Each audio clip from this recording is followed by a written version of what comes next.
contest where there's other individuals other than the office.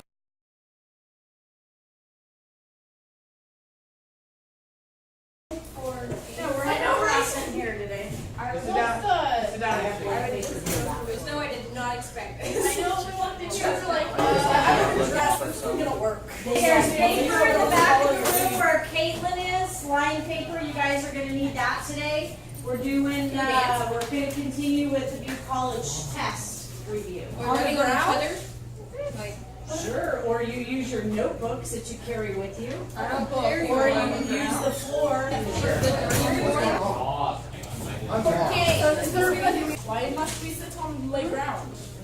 I am in a dress. You don't have to sit on the ground, you may sit. Make you ask questions. Okay, you can turn your phone.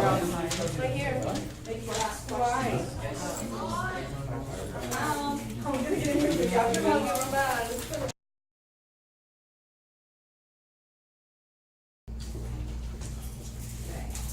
So 12%. Okay, 16%. This is 16%. On number 4. On number 3. Agribusiness employs what percentage of the nation's workers? What, 16? that one's 16. 12. The other one was 12. Yeah, the other one's 12. We're This right. one is 25%. Then we didn't go over that. Okay, then we didn't go to that. So the nation's workers is 25%.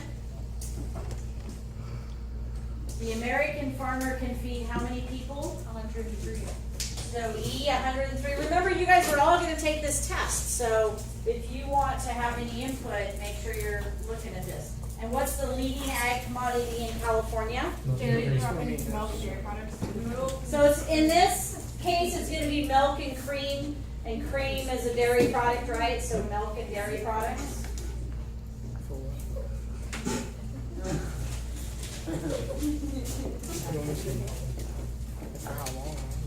Consumers in the U.S. spend about what? How much of their disposable income on food?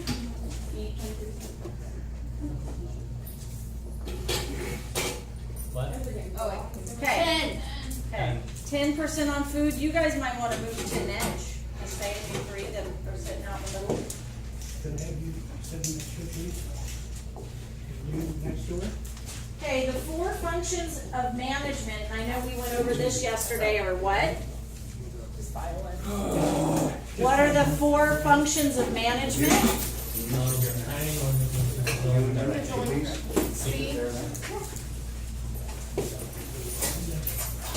C? C is correct. This is a new one, if I can get to it. When temporary low prices are used to gain customer interest in a new product, what do you think it might be called? You please? And then you please?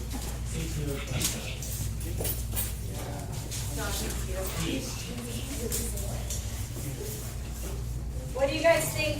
We didn't go over this, but when temporary low prices are used, have you guys ever been anywhere and there was something that was really cheap, say like Burger King, and they have the dollar hamburgers and you're going, I'm gonna go buy a whole bunch of those, right? And they lure you into Burger King, and then you also buy a milkshake while you're there, right? So it lures you in, so that's called penetration pricing.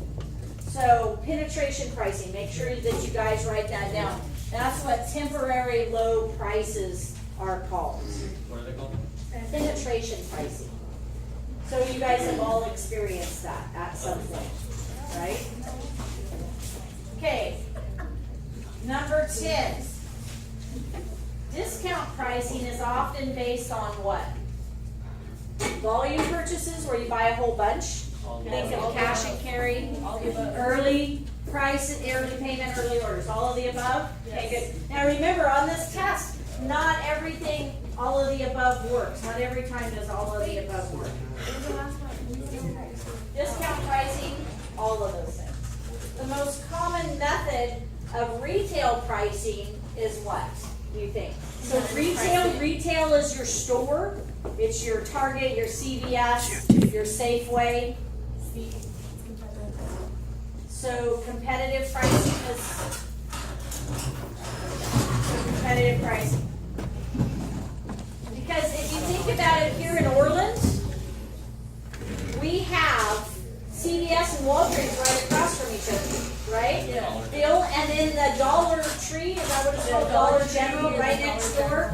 That's competitive pricing. They have to, there's a marketing plan for those three similar businesses to be next door to each other, What's yes. it right on here?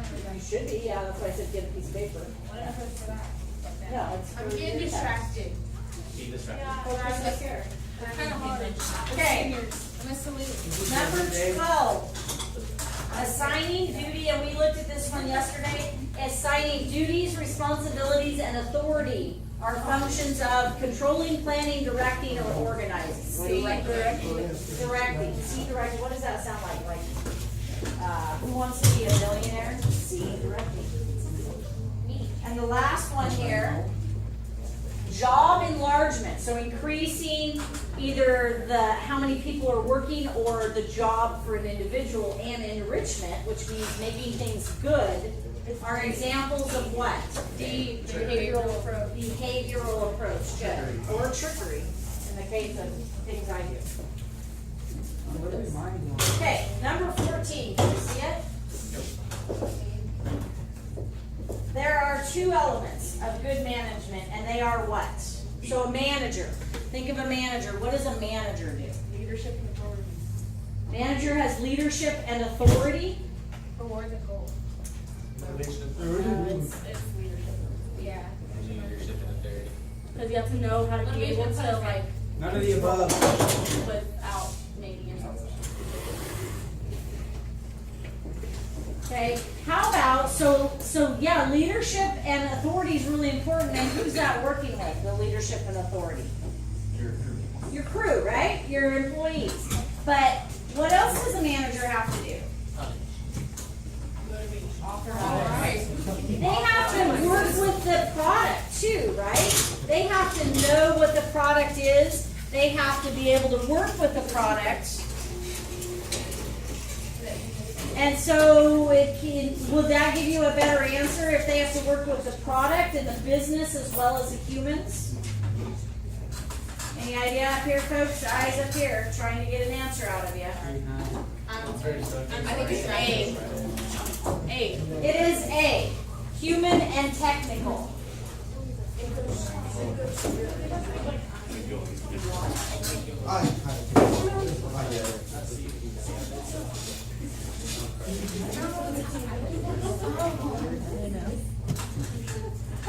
Okay, B. Americans spend approximately what percentage of disposable income on food eaten at home? I gotta tell you, that this is actually, none of these answers are right. What? What did you say the answer for 14 was? Was it A. Human and technical. I got your chairs move over this way. You guys might want to butt together so they can get.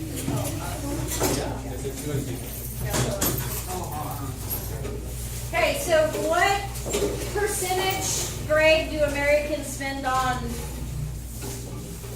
food that they eat at home? 6.2. So none of these answers are right, so you go with 10 because it's the closest. Is that normal with the college test that the answers sometimes? There's several of these questions that are duplicate. One of them I think is absolutely right. It would be for like, if you can't get that one right, you're in big trouble. Right?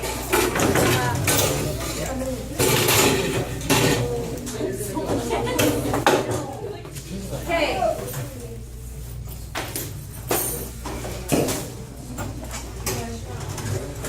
Costs that change with the level of activity or business volume are called what kind of costs?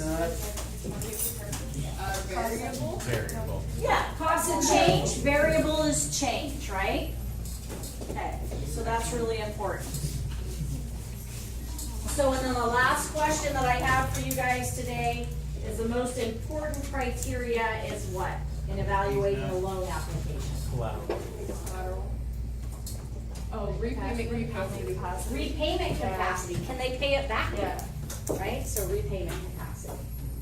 Ms. Cannon, may I have permission to address your students? Please. Okay. No problem, no problem.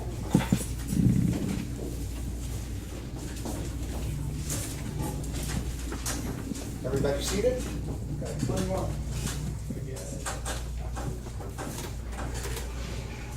This exercise is to get your attention. Do we have your attention? Very much so. Do we have your attention? Yes. Thank you very much.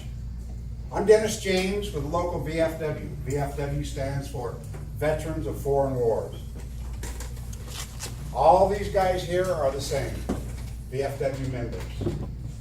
We wanted to come into your class to ask you a couple questions, share a couple things with you, and just hopefully, by the time we finish, you guys will have a little bit different idea of what we do and where we're coming from.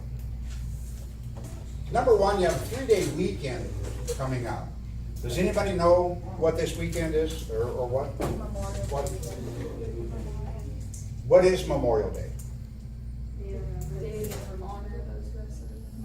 Say again? A day of remembrance. In remembrance of whom? Those who have served. Very good, very good. Veterans that have gone before us, that have given the ultimate sacrifice. Does anybody in this room have a family member that was in war and has passed away? Then you're really familiar with what's going on. What we'd like to do, if you don't mind, is we would like to share just the feeling that we have for our veterans. Who else raised their hand at this?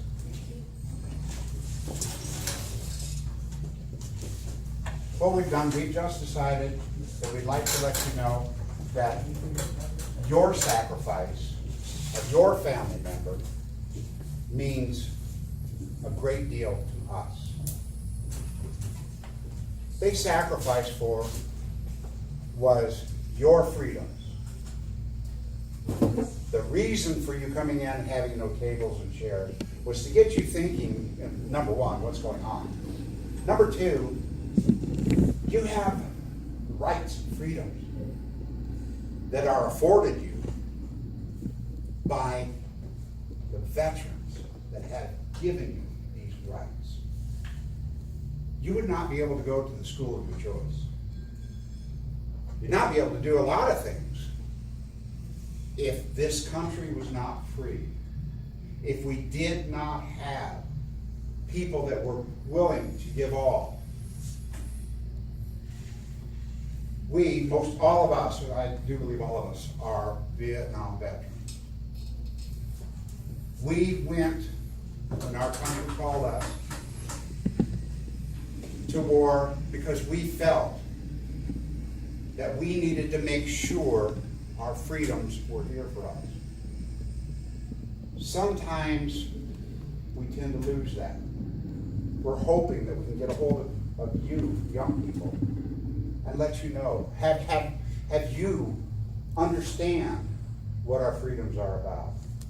We've been working with adults for some time to try to let them know flag etiquette. I think sometimes we're better off working with younger minds. When a flag passes by, you stand for it. When our American flag is presented to you, you stand for that flag. You be part of what that flag represents.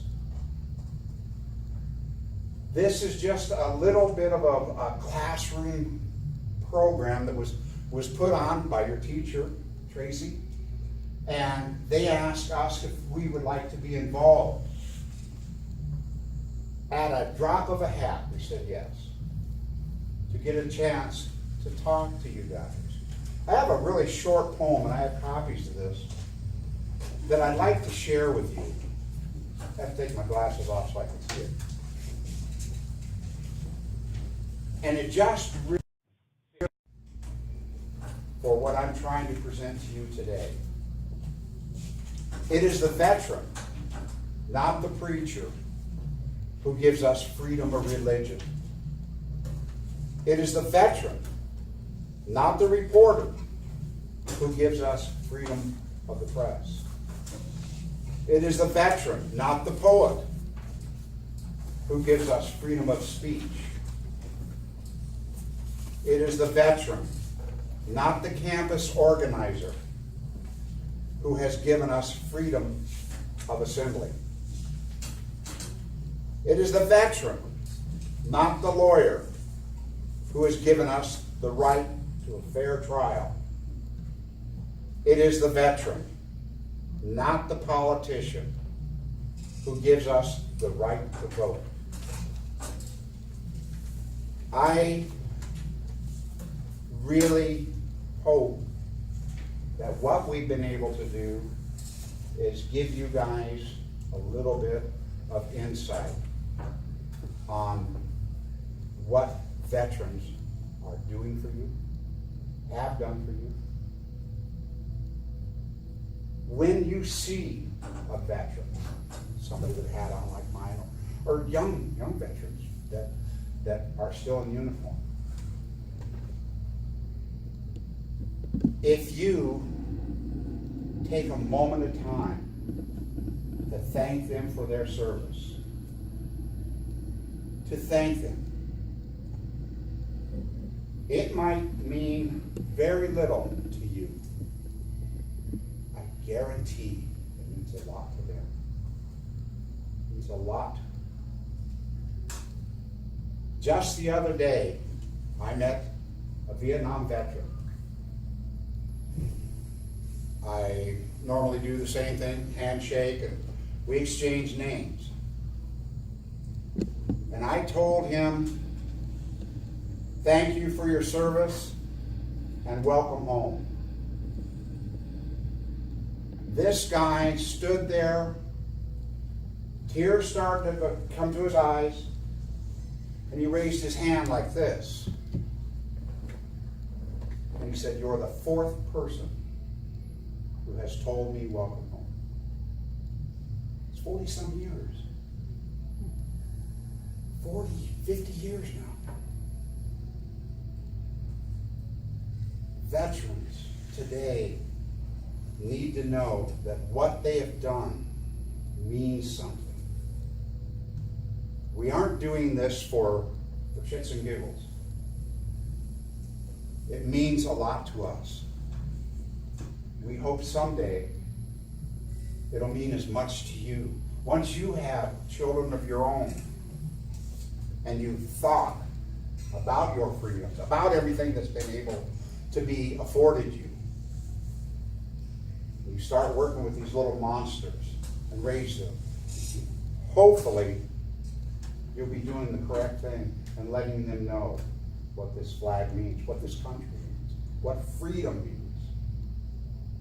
I really, really hope that we have gotten your attention and that you will, throughout the rest of your life, think about this occasionally. I would like to thank your teacher, and Tracy in the back room there, and really give them wholehearted thanks for inviting us to do this. Art will let you know where the memorial service is and what time it is Monday. Now, I know that you guys are all going to be out there at the cemetery and place some flags, but I'm sure your families have got some things too. Go ahead, Art. Yes, Memorial Day services will be held at 11 o'clock Monday, 25th, at the Montello Cemetery out in Road P in Orland. We should be done by noon. There'll be plenty of time to get back out to the lake and everything like that. Okay, we hope to see you there. I'd like to introduce you to somebody. This young lady's name is Melly Dreschler. And as you introduced yourself, sort of, you may know her or think of her as just another old lady. that just lives down the street. She does, she just lives down the street, within a block of the high school. She watches you walk by every day. But she has a story about her life when she was about this size, I'm guessing. Could you tell me? Well, when I was 9 years old, Peter came to Holland, a little country in Holland.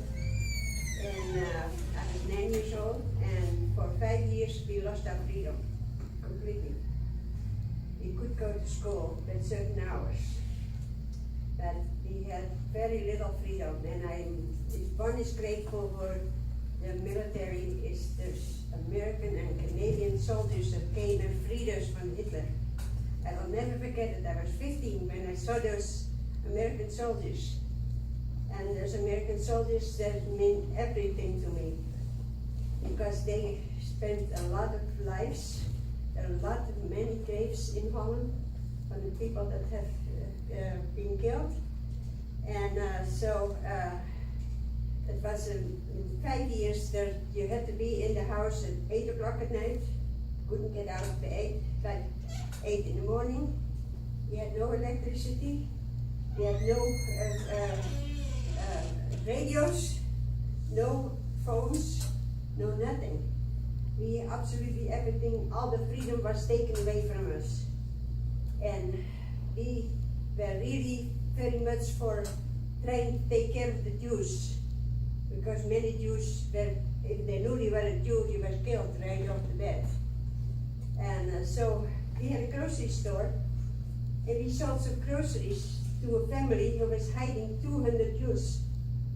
So there came the people, and the trouble was that it was not the German soldiers that came, it were your own people from your own country that couldn't kind of get a good job, but had a good business, put on a uniform, and they were the ones that picked up my father, because he went to concentration camp, because we sold groceries to a farmer who had Jews.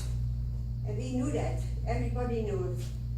But there were a lot of them were, hold on, I'm 85 almost, guys. But anyway, it is very, very difficult to tell you what it is to live without freedom. And if it wouldn't have been for the military, and I just will never forget it, I will never forget it. Because they were there and they helped us, and instead of seeing German soldiers or the traitors, what I call, the many Dutch people that were going together with the Germans, they did the dirty work for them. And my father was in concentration camp 8.5 months, and he came back alive. But also there was a school that had a Jewish little girl in school. They found out, so they picked up the little girl that probably went to the gas chamber, about 10 or 12 years old, and the principal was taken. He was brought to Germany, and for over a year. And when the Americans came and freed those prisoners, he was so close to death that they had to really treat him right away, and he didn't realize that he was free. But the American soldiers and the Canadian soldiers were absolutely outstanding. And that's why I honor those people all the time. If I see somebody where I am, I always thank them for the service. And so, you guys, when you get older, be sure to vote. Don't go to looks, but see what they stand for, to keep this country free. Because you believe it or not, but there are traitors in this country. And we have to be careful for who we vote. And vote, that is a privilege that you have that we didn't have for 5 years. But I couldn't vote at that time. You had to be 24 in Holland before you could vote at that time. So I came to America when I was 23. And I'm very privileged to live here, and I'm very proud American citizen. And I want to fight as long as I can for our freedom, because I know what it is to live without it.